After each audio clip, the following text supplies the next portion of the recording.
Hey carnivores, it's been a long day and I'm hungry, and today I'm doing an economical version of a surf and turf. So what I have is a mackerel fish, cleaned, gutted, headed, and a piece of chuck steak, if you will, and of course a little bit of Mediterranean sea salt for this one. I'm going to salt this up a little bit. Some nice coarse salt. And the non-carnivores in the house are eating this toxic food. And this is for carnivores. This is for non-carnivores. Which one would you prefer? So as y'all can see, I'll be cooking my steak in a stainless steel pan. You're all thinking, some of you are thinking, holy smokes, that's going to be a disaster.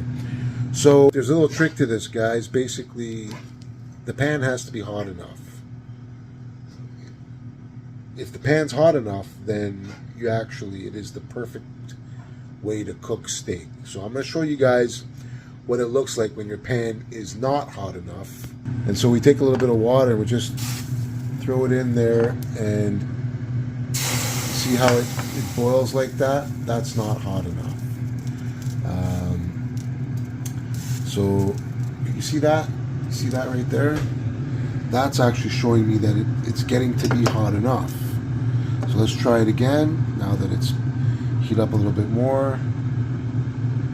So you see those little marbles?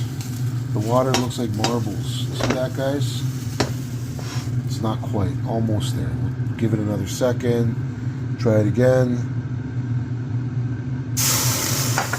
So there it is. See, the water looks like mercury rolling around the pan. So that pan is hot enough. So what I'm going to do is I'm just going to take my salted side of my steak, and I'm going to drop that in the pan. Salted side down.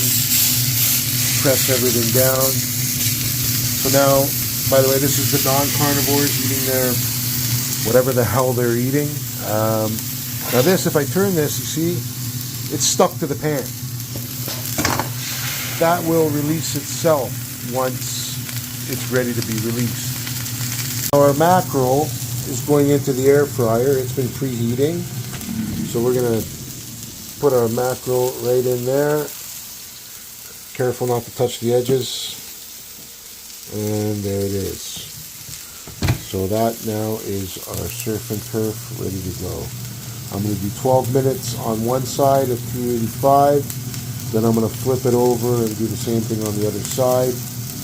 And that should give it a nice crispy skin. And we'll see it in a second when it's all done. And so that timing should work out perfectly for our steak as well. So I'm just going to show you. See that steak starting to get some oil in the pan. You don't actually need to put any oil in the pan. Turn that fan off. Maybe y'all can hear me better for a second. And I've salted, as you see, the top of that. So once this steak is ready, it will release itself. Totally not ready yet. So it will release itself. Alright guys, we're 7 minutes in and it looks like this thing has finally released itself from the pan. So let's give it a little flip and check that out. Check that out. That is beautiful. So that again is going to end up sticking to the pan. And I would imagine in 5 to 7 minutes will release itself. And look at that crust. That thing's beautiful. Alright, so 12 minutes is up on that mackerel. And we're going to just give her a little flipperoo over there. That's right, I said flipperoo. I said flipperoo, alright? We're giving this a flipperoo and we're going to start it back up for another 12 minutes here. So 385, and 12 minutes. Start. And then this is what our chuck steak's looking like at the moment. It's going to be flipped probably in, I don't know, 3-4 more minutes again. Alright guys, so now we have this left. A little bit of butter. We're going to drop that in the pan. And we're going to use this just to deglaze our pan. You guys call this whatever, I don't know, but I call it flavor. So we're going to deglaze our pan and get all this goodness and this melted butter, and we're going to pour it over top of these beauties. All right, ladies and gentlemen, so here we go.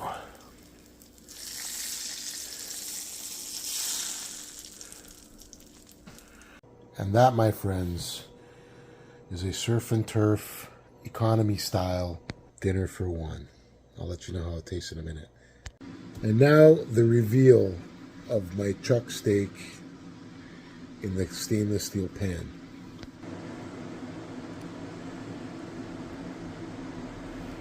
How's that? That looks pretty good. Y'all let me know what you think about this meal. We have mackerel, super high in vitamin D. We have chuck steak, both very inexpensive options and full of flavor and nutrition. By the way, guys, I just want to say that that meal, if I were to rate it between 1 and 10, I would give it a good solid 7.8. I really enjoyed it. I just enjoyed it. It was good. If I were a non-carnivore, if I were a carby like I used to be, the only thing I would need outside of that is maybe a little bit of lemon or something. But other than that, on that fish, that was a great meal.